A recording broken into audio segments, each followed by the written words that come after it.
Hello hi नमस्ते सबैजनालाई सेवारो फेरि पनि मेरो मिनी ब्लगमा तपाईँहरूले फेरि पनि म स्वागत गर्न चाहन्छु यो मेरो मिनी ब्लगमा। ए साला कति साला यसको झोला बरा सुकाउँदो रहेछ हौ। जहिले म भिडियो बनाउँछु केटाले आलु बराहरू सुकाइराखेको हुन्छ यार। के हो यार केटाहरू तिर्केश्वरी हाम्रो चाहिँ यहीँभित्रै सुकाउने चलन छ होइन।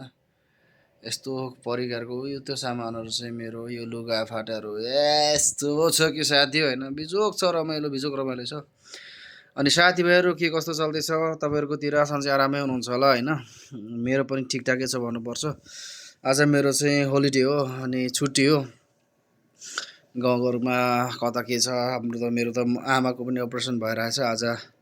आमाको पनि अपरेसन सक्सेस भयो सायद भोलि पर्सितिर पठाउँछ होला। साथीहरू नयाँ त्यस्तै छ। अब साउदीमा गर्मी भयो गर्मी लाग्यो परदेशमा है। गर्मी लागेछ सबैजना सेफ रहनु होला आफ्नो ख्याल गरेर राख्नु होला है। आफ्नो ख्याल गरेर बस्नु होला सबैलाई।